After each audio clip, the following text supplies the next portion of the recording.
Shalom. So today we're going to talk about the certificate of divorcement, right? A lot of people like to say the Most High is not in agreement with it and he doesn't like it.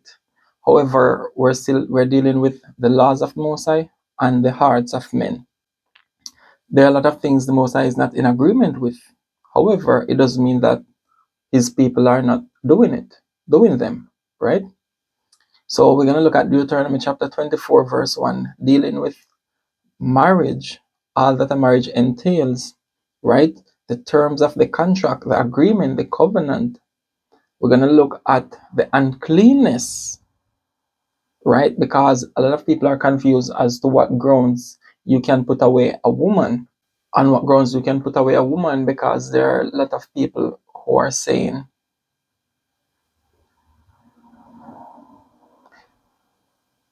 a woman is bound to a man as long as he liveth, using the scripture in a way that it wasn't intended, right? Because there's no woman that is bound to a man as long as a man liveth, right? Unless you are in a marriage with that person, right? Because a lot of people like to say, oh, that first man you slept with, that's your husband until this day, as long as he's still alive.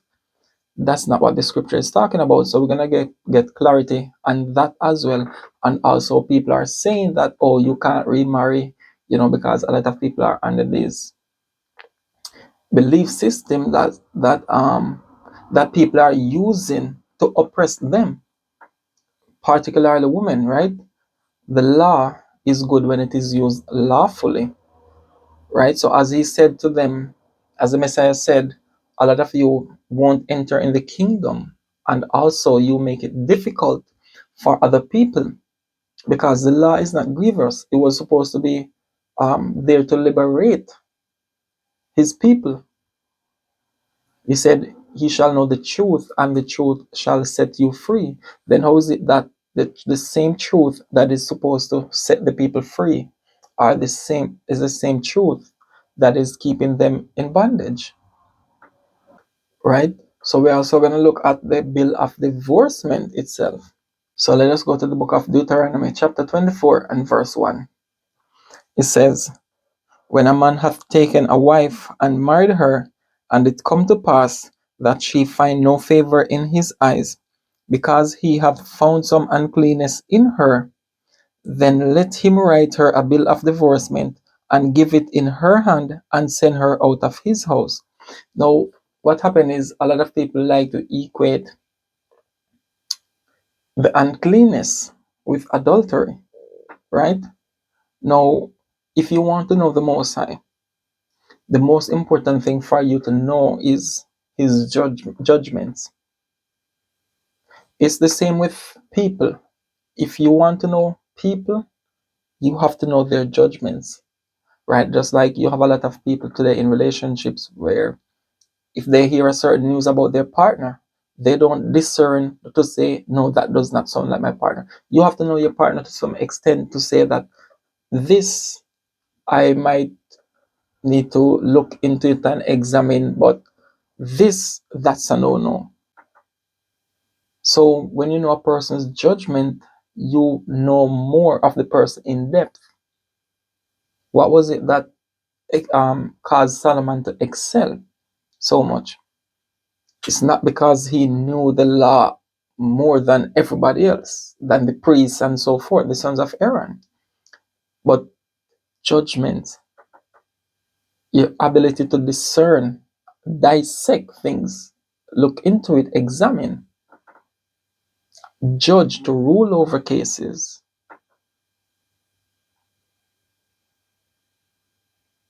That is where your wisdom lies. So in this passage, we're going to look at three things mainly: the marriage, the uncleanness, the bill of divorcement, right? It says, when a man taketh a wife and married her. Now the marriage is the entering into a covenant. You're entering into an agreement with this person, and there are standards to these things. It's not just anyone doing whatever, because you are both binded by the law. The law has dominion over both parties. So just as the woman has to be submissive, the man also has to be submissive to the commitments according to the laws, right? So one of the key components of a marriage is you bind that person into your cultural practices, your culture. So you teach her, you give her the wisdom, knowledge, and understanding. Just as, for example, when Eve was talking to the serpent and she told the guy, no, the Most High said, I should not have any dealings with this, I should not touch this, otherwise, I'll die. She knew both the law and the judgment. How did she know that that was the judgment for it? Because Adam taught her, right? So the importance of teaching the person you are entering into a covenant with is for what? You're cleaving to this person, you're binding to this person. So the person is like a reflection of your own image, of your own reputation. So if this man is living to this standard, guess what? His household will be living to the same standard. So they can say, that's the house of such and such person. They know the standard of that home. You're not going this way and your wife is going the opposite. Just as he said he knows Abraham, and Abraham would command his house. So teaching your wife the laws and the judgments, that's very important, because cleaving one to another is another important component of the marriage. Cleaving, not saying just physically, because you can be physically next to a person for years and years, but you don't really cleave to each other, because it has to be spiritual. So at the end of the day, if you're here and the other person is at the next end of the earth, guess what? You know, if you're both fasting for the atonement, you're both doing it, even though you're in separate places. If you're keeping the Sabbath here, you know the person is in another region keeping the Sabbath just the same. The spirit, you're binded by spirit. It doesn't matter where you are. That's cleaving, because the person can be next to you and you guys don't do anything together. You don't have a principle that is governing your relationship, your marriage. Another aspect of it is to leave father and mother. A lot of people today, right? A lot of our people, their parents have a lot of say in their marriages. You don't become a man or a woman while you are yet under your parents' roof. You have to live by their principles to some extent. You have some, people who are very disrespectful and will say whatever to them, whatever they want to their parents, right? But naturally, you would have to be out there on your own to be the man, because two kings cannot reign in one palace. Your father is the king of that home. Now, for you to shine, for you to become that king, you have to venture out on your own. You have to face the obstacles and the challenges of life. You have to set your own grounds. You have to be strong in your principles, live by them.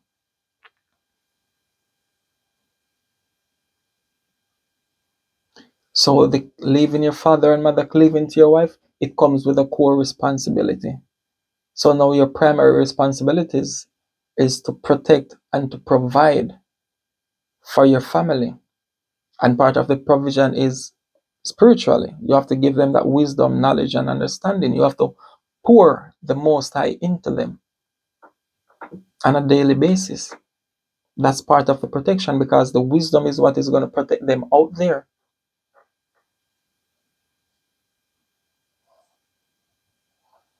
Another component which is very important as well, like all the others, is the pleasures that come with a relationship. A lot of people like to say this is the completion of the marriage. No, it is not. It is an important aspect of the marriage, but everything else is equally important. So the pleasures, you have to enjoy each other as a husband and wife, as a union, and so forth. Now, another thing to be discussed is the terms of the covenant, the terms of the agreement, because you have to know the do's and don'ts, and both of you have to understand the importance of these things, what you can do, what you cannot do, what is threatening or considered a threat to the relationship, to the union, what is considered as crossing the red line, the point of no reconciliation. You both have to be in one accord on that. The non-negotiables, they have to be stated. The man has to state his, the woman has to state his, and also we have to use the non-negotiables of the Most High. So we have to come to an agreement of what the forbidden fruits are in the union. We have to, both parties need to know the terms, the termination of the contract, what puts an end to all of this. So she has to know that, hey, if you do this and this, which we're going to get into, this can cause a termination of our covenant. If he does this, guess what? It's the same. There are certain rules that go for the woman in the marriage, certain rules go for the men. There are certain rules that apply to both equally. So all these things are important aspect of marriage covenant. Right? So now that we understand what the marriage entails, now let us get into the rest of the verse.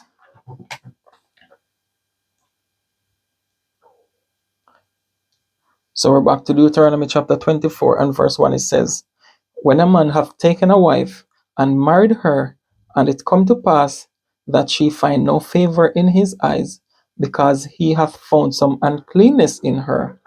Right? So one of the things is people tend to equate this uncleanness with adultery. But like I said earlier, if you want to know the Most High, study his judgments. Right? So if it is to put away for adultery, in order for us to understand that, let us go to the judgment of adultery and see if it's the same. Let us go to the book of Leviticus, chapter 20, and verse 10. It says, and the man that committeth adultery with another man's wife, even he that committeth adultery with his neighbor's wife, the adulterer and the adulteress shall surely be put to death. So if this uncleanness was adultery, the judgment was not given a bill of divorcement and send her to be another man's wife. She broke the covenant. She broke away from her head. She renounced everything that you just taught her, everything that she just signed to. She just renounced it. Right? This is what adultery is for the woman. And if a man that goes with her as well, it applies to that man. Right? So by the judgment of the Most High, we know that the uncleanness is not talking about adultery. So what is it really talking about? Let us go to the book of Ecclesiasticus, chapter 25 and verse 26. It says, if she go not as thou wouldest have her, cut her off from thy flesh, and give her a bill of divorce, and let her go. So if you have a woman who is always going contrary, who is opposing everything that you're saying, right? What does that equate to? If she's intentionally being wicked, if she's intentionally being disobedient, and it's the same for the man. If you're a woman keeping the laws or trying your best to serve the Most High, but your husband is being intentionally wicked, intentional meaning now he's provoking you to wrath. For example, if you say, don't bend the wire because it will cause it to short circuit. And every time I'm intentionally doing this, I'm provoking you to wrath. This is intentional wickedness. You cannot stay with such a person. And this is why the scriptures speak about unequally yoked, because a lot of people still don't understand what it means unequally yoked. Unequally yoked doesn't mean that you're in Hebrew, this person is a Christian, and you're unequally yoked because of the different belief system. No, because guess what? Grace is there. So you might be woke to the consciousness of the Most High today, but your wife, who's a Christian or whatever beliefs she had, you never know when the Most High is going to deal with her. Just as you were not born in this law, the Most High, through His grace, cleanse you, wash you with His word, and all of that. So it's the same. This is why it says about the unbelief. If she's not going contrary to all what you're doing, like you say you don't deal with this Christmas, the pork eating, and all of those things, and the person can respect that. They don't care about it, but they respect you enough to respect what you believe. So they're not going to bring that in your presence. They're not going to be intentionally provoking you to wrath. You can dwell with that person because the person is not opposing. But what happens if both of you, same religion, same faith, same whatever it is, but you're intentionally provoking each other? What if you have the same belief, but guess what? There's something that you need to change, but you're opposing the idea that you need to change that. That's unequally yoked. Being under one faith or belief system does not make you equally yoked.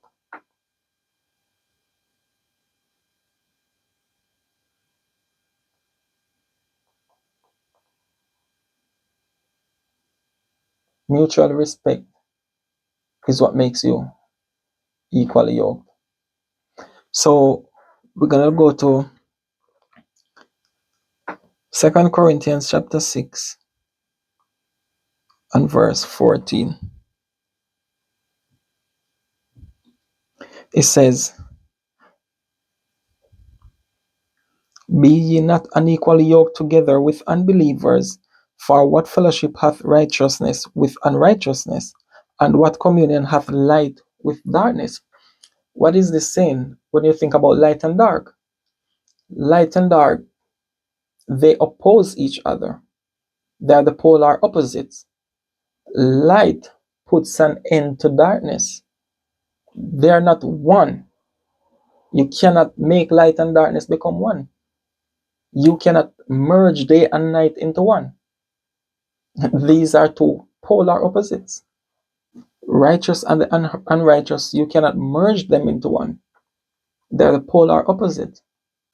So if somebody is intentionally opposing you all the time, what is going to come out of it? What kind of fellowship can you have with that person? How many times you've been out on the street and you can be engaging in conversations with some people, and they whole no believe in the Bible, but by the conversation you can see that this person is seeing what you're saying, understand and see where it makes sense, and not trying to find something to oppose it because they see where it makes sense intellectually. But you can be talking to somebody who believes the same Bible as you, and you're bringing up a scripture, but just because they have a different interpretation of it, it gets nowhere. So the importance of this is that when you're entering into the marriage covenant, your dowry price speaks volume, because what is the one thing that you would want your partner to do for, not say for you, but for himself, for herself, or for the union, for the longevity of the union, is change, the willingness to change. So it's not that you have to change in 5 years, in 10 years, but be willing and be ready. But you cannot be in a relationship with somebody who is opposing, and the idea that they need to change. It doesn't matter if they show up for Sabbath class every week, go to all the feasts, they live in the Bible. As long as they're opposing the idea that they need to change something, it's not going to get anywhere. Nope. Right? So, and also you have to know that the price that you're asking for, you have to be willing to pay it as well. So if you want her to give up all these things to change these things that will affect the union with you or the image of the union that you want to live in, guess what? You also have to do the same. So if there are some things that you need to change about yourself, you cannot say, oh, I'm the man, I'm the head, I'm the leader, so I can do. No, you have to be willing as well. Don't be setting unrealistic standards that you yourself cannot keep. You want to hold somebody to a standard that you yourself, you cannot hold yourself to. So the importance of the change is that when you look at Dinah, the sister of the sons of Jacob, right? The Phoenician guy, they wanted her. The Canaanite guy, they wanted her, right? What did the brothers ask? They said, if you and your people will circumcise and become as us, right? Then we can accept you. Where did we see this again? Ruth. What was she willing to do to go with Naomi? She was willing to renounce her God, everything about her cultural practices, and follow after Naomi's people. So how is it that you can take a person who is not of your nation and that person can humble himself or herself, but your very own who claim to believe in the same thing cannot? They cannot renounce anything. No matter how the behavior is destructive to the union, they still cannot renounce it.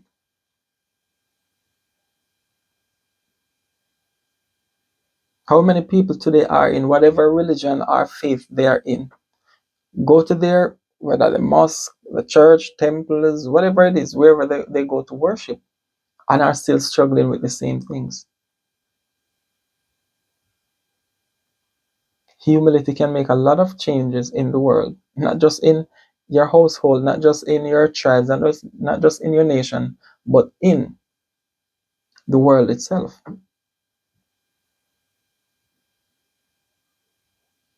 This is why the Most High prefers a wicked who humbles himself than a righteous who is prideful. So now let's go to divorcement. Let's go to the book of Jeremiah, chapter 3, and verse 1. It says, they say, if a man put away his wife, and she go from him, and become another man's, shall he return unto her again? Shall not the land be greatly polluted? But thou hast played the harlot with many lovers, yet return again to me, saith the Lord. Right? So let's go once again to the book of Deuteronomy, chapter 24, and verse 1.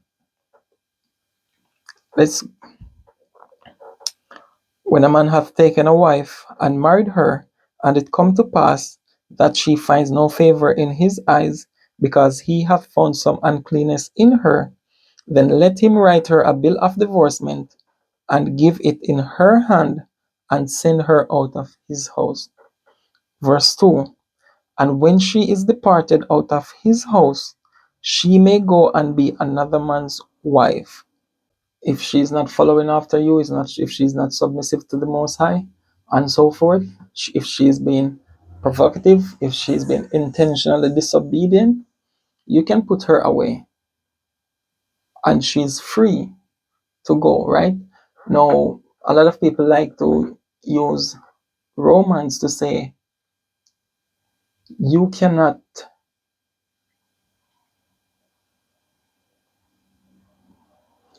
to say that a woman is bound to that man forever, as long as he's living, as long as he's alive. But that's not what the scripture is saying. So let us go to the book of Romans chapter 7 and verse 2. Let us start at verse 1. It says, "Know ye not, brethren, for I speak to them that know the law." Very important. "How that the law hath dominion over a man as long as he liveth," man and woman. Right? It says, "For the woman which hath an husband is bound by the law to her husband so long as he liveth. But if the husband be dead, she is loosed from the law of her husband." So people like to say, see, that man, that first man you had sex with is your husband. You cannot be with another man. And if you're with somebody else, that's adultery because you are still bound to that man. As that's not what the scripture is saying. Let's read it one more time. "For the woman which hath an husband," the woman which hath an husband, that means a woman who is currently married, who is at this moment in a marriage, is bound to that husband as long as you're in that marriage. So it's not saying that the first man you slept with, even before you even know this law, or even after you know this law, it's not saying the first man you slept with, he is your husband and you're bound to him. That's not what it's saying. Otherwise, 99.9% of this population would be committing adultery. That's not what it's saying. It's saying if you're in a relationship now, if you're in a marriage now, you are bound to him as long as he's alive. Right? It says, if the husband be dead, so if you're a widow, if you become a widow, means your husband dies, you become a widow. It says, she is loosed from the law of her husband. So it's not saying that if that first man you slept with 20 years ago, 30 years ago, if he dies, you now become a widow. That's not what it was saying. So we have to read and see exactly what it's talking about, because a lot of times we form our own conclusions from what we're reading, right? It says, "So then, if while her husband liveth, she be married to another man," so not the man you were with 20 years ago when you first had sex, or that man that when you had your first child or whatever. It's not talking about that man. It's not saying that if you go and have sex with another man, no, the man that you were with 20 years ago, you're committing adultery. It's talking about if you are presently in a marriage and while her husband liveth, she be married, meaning she goes and lay with another man, she shall be called an adulteress. Let's go back to the law. Let's go back to Leviticus chapter 20 and verse 10. It says, "And the man that committeth adultery with another man's wife." So you cannot commit adultery with somebody who separated from somebody 20 years ago. It's talking about the man that you're currently in a relationship with, right? So back to Romans chapter 7, it says, "So then, if while her husband liveth, she be married to another man, she shall be called an adulteress. But if her husband be dead," it's not saying if the man 20 years ago that you had sex be dead. It's talking about the man that you're with now. So you are not bound to somebody you have been with 20 years ago. No, that's not what it's saying. "But if her husband be dead, if your present husband dies today, she is free from that law." So you wouldn't be committing adultery. You would be considered a widow. But a guy that you talked to 10, 20 years ago dies today does not make you a widow. That's right. "So that she is no adulteress, though she be married to another man." Right? So you might not get a bill of divorcement from that husband because he just died. He died. So you're a widow. But you can prove, because you have the certificate of his death, you can prove that my husband died and I'm a widow. and I'm free to date again, right?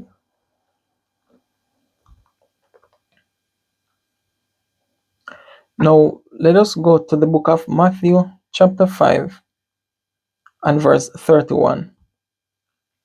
It says,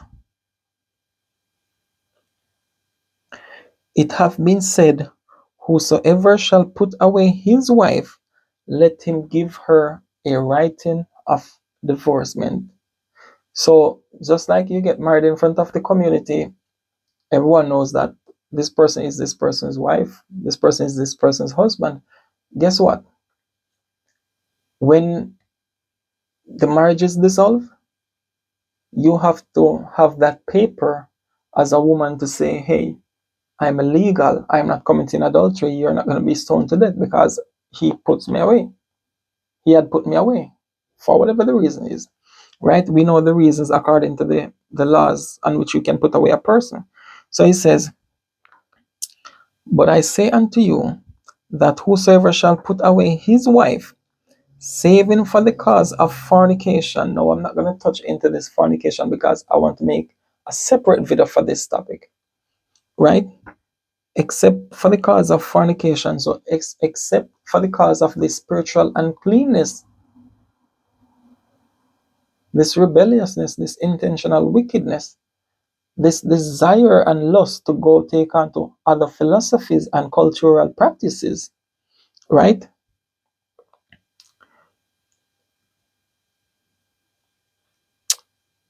Because even when you're dealing with this fornication, the belief that people have around it is that fornication is sex before marriage.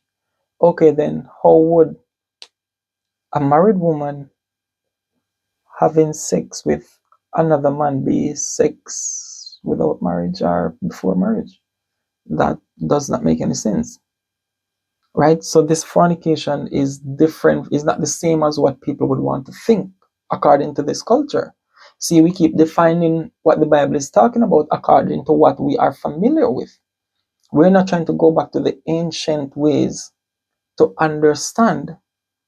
We just build our conclusion around what we know today, right? So if you're saying sex before marriage is fornication, then how would a married woman commit fornication? Because she had sex with the other guy without marrying him? Once you have sex with another man, that's adultery. That's not fornication. And fornication and adultery, they are not the same, right? So it says, "But I say unto you that whosoever shall put away his wife, saving for the cause of fornication, causeth her to commit adultery, and whosoever shall marry her that is divorced, committeth adultery."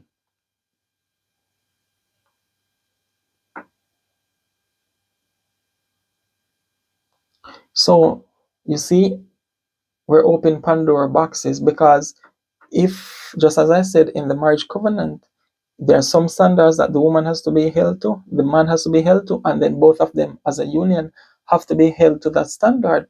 So even in for the men, there are certain things that you can do and you cannot do. You cannot put away your wife because you're saying that when I met her she was like this, no, she looks like this, after you don't give her 3 4 children and all of these things. Those are, you don't have a legal grounds to say you can divorce your wife on that. So what you're doing now, when you put away your wife for these petty reasons, right? The next man that goes on to her, that would be causing her to commit adultery. Because you are not putting her according to the standard of the Most High. You're putting her away according to your own lust. Because you want to get to this person, but she stands in your way. So you want to make excuses about, oh, she's not doing this, she's doing that, or she's changed over the years, or she used to do this, but she doesn't do it. That's not a ground for you to divorce. That's not in the contract. That's why I said earlier, when it comes to the terms of the termination of the covenant, you have to be clear about what grounds a man can divorce a woman, or on what grounds a woman can ask for a divorce. Because remember, dominion is established in the union. The man has the dominion. So even if the man is doing wrong, she cannot divorce him. She cannot give him a bill of divorcement. She has to ask him, because guess what? It does not change the authority and the respect for the Most High. So if the man is wicked, he needs to set you free so he can continue to live your righteous life and him not corrupting it. But you cannot divorce him. You have to get the divorcement from him. He has to set you free. It's the same as in when you have a certain agreement with something with the states, whether your insurance, your banking, your mortgages, whatever, and you want to change some policies or change some things, you yourself cannot do it. So even though you're the one that wants to opt out or whatever it is, they still have to approve that. You cannot give them. You can make a request, but they are the head of that contract. So they would have to give you or say, okay, this has ended and you can go and do this new thing over here, whatever you want. But they have to do it.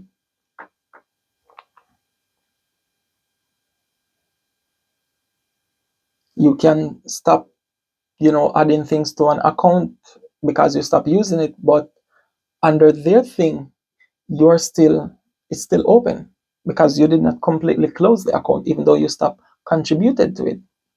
It's still open. They have to do their end, to do their work on their end and bring the contract to an end. So it's the same with the marriage. The man is the head. So it doesn't matter who is wicked or who is, just like with the states, even if the state is doing you wrong in the contracts, in whatever it is, banking, insurance, whatever it is, they still have to be the one to give you, to say, okay, to say this is no more, and okay. So this is nothing foreign to us. It's just that we don't get accustomed to submissiveness to the word of the Most High. We keep applying, or we want to use the laws of the Most High, but apply our judgments. And this is why I said in the beginning, the judgment is more important, because you might not know the law, but in your spirit, you can judge a matter wisely. Whereas in a person might know the law, but their judgment is off. That was the problem that we had with the priests. That was why Solomon was so wise. It doesn't mean that Solomon knew the laws more than the priests. It means how you judge is what makes you wise. What are you able to apply in the heat of the moment, in the heat of the battle?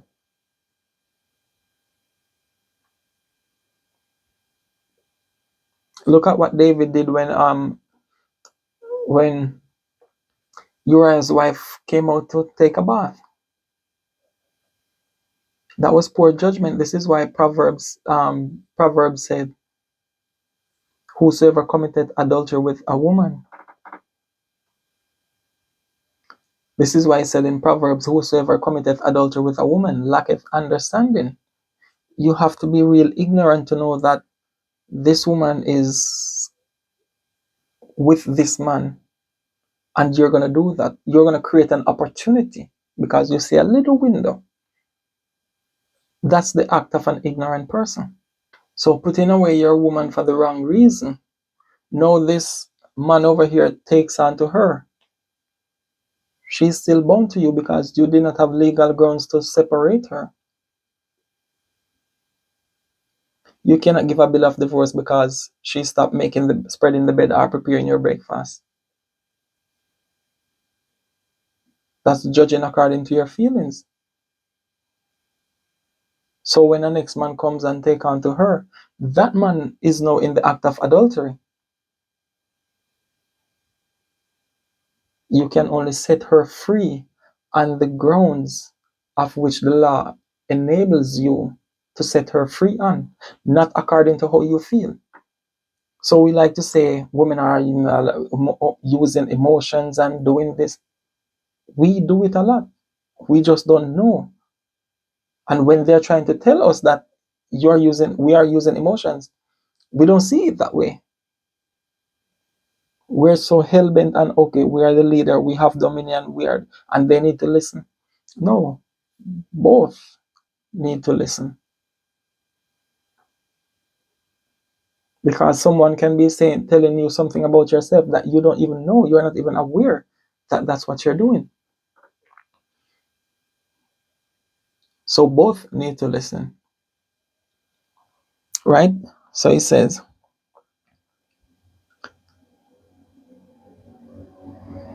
but I say unto you that whosoever shall put away his wife, saving for the cause of fornication, causeth her to commit adultery, and whosoever shall marry her that is divorced, committeth adultery.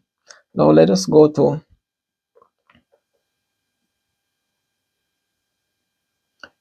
the book of Matthew, chapter 19, and we're going to start at verse 8. It says, He saith unto them, Moses, because of the hardness of your heart. Moses. He did not say Yahweh. He did not say the Most High. He said Moses. So this is a problem with the modern day Sadducees. They call themselves the Old Testament only. When they'll read parts where Paul would say this or say that, they say Paul is speaking his own words. Yeah, but it says Moses applied the judgment. But if the judgment does not go against the Most High, he doesn't need to do anything about it. There's a difference. He's not opposing the Most High. So if you are speaking your own words, but you're not speaking outside the confinements of the law and the judgments of the law, you're not going against the Most High. Just like I said earlier with the wife, if she's not taking on to the philosophies of the world and she's not opposing what you're doing, you don't need to put her away. And the scripture talks about it as well. If the unbelieving wants to stay with you, if she's not opposing you or if he's not opposing you and you're already in a union, you don't need to destroy that. Look at our grandparents coming down to our parents, some of us. They don't know the Bible the way we know it. They didn't understand it the way we do today. But guess what? A lot of us grew up seeing our grandparents staying together for long periods of time. Not saying that they did not go through certain things and certain immoralities or infidelities, but guess what? They knew how to deal with their differences and they did it. We didn't grow up seeing our, parents, grandparents fighting all the time and doing this. We saw a family. We saw where our grandmothers respected our grandfathers. Right?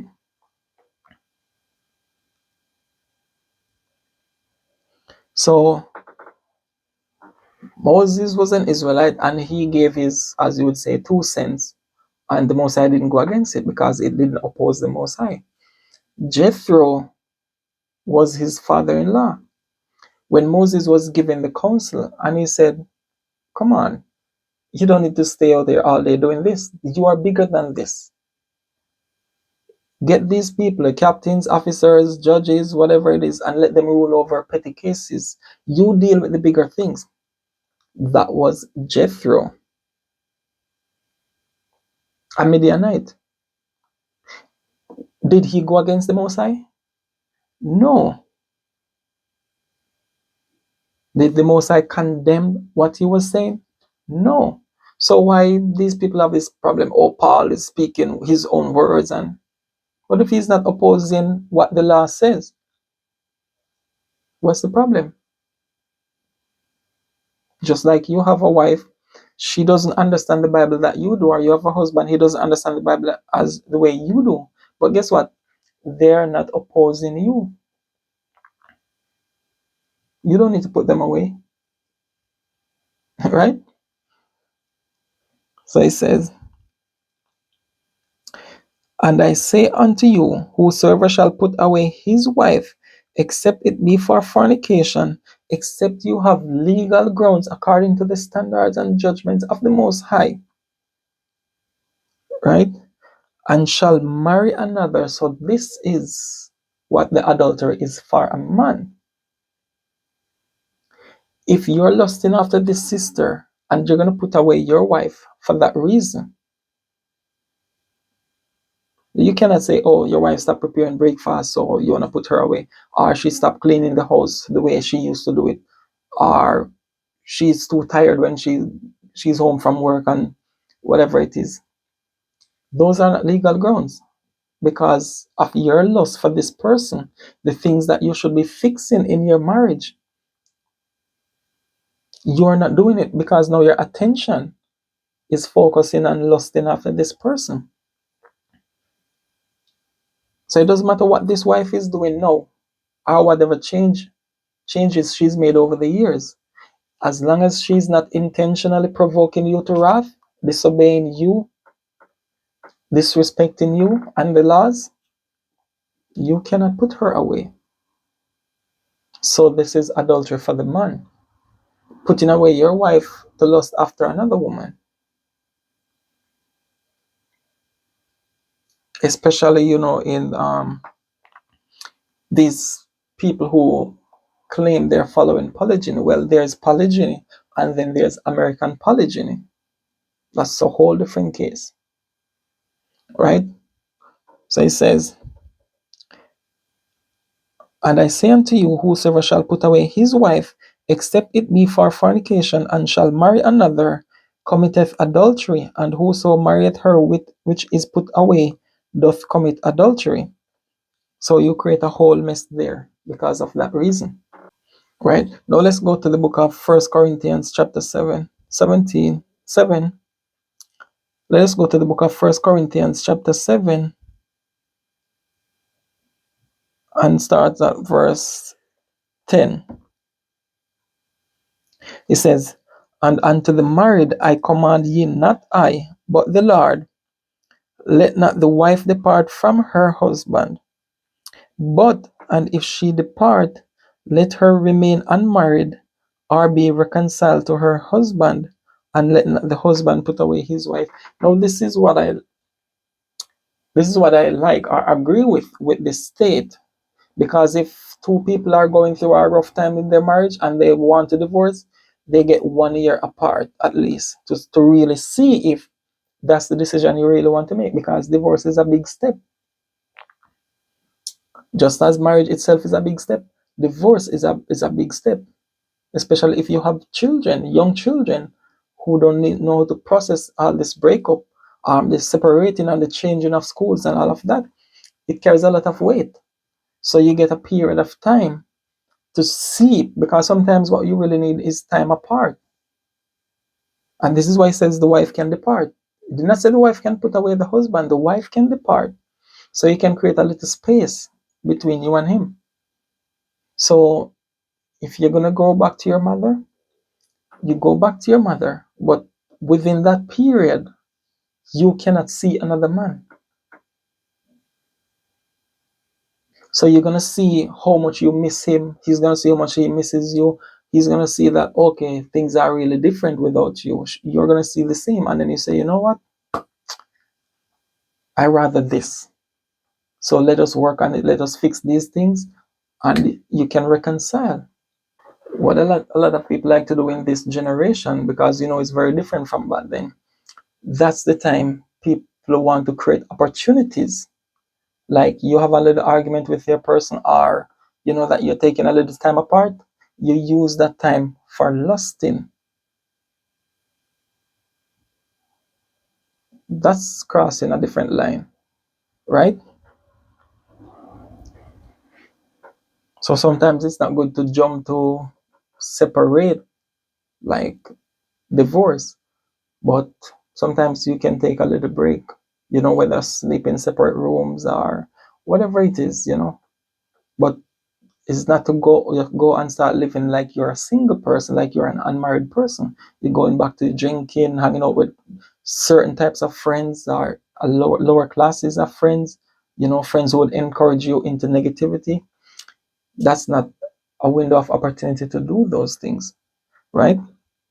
It says, but to the rest speak I, not the Lord.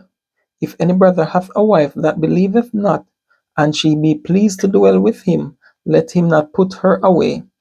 And the woman which hath an husband that believeth not, and if he be pleased to dwell with her, let her not leave him. So it's the same. You see, let her not leave him, so the woman can depart, right? But what it's saying that if the person is not opposing you, you can dwell with that person. That's not unequally yoked. So I hope this clears up a lot of the unanswered questions some of us have about divorcement, and if you can marry or remarry, or if you cannot marry, or if you are bound to this person. The law is to be used lawfully. It's not to be used to keep our brothers and sisters in imprisonment. Know the laws, know the judgments, and liberate yourself. Shalom.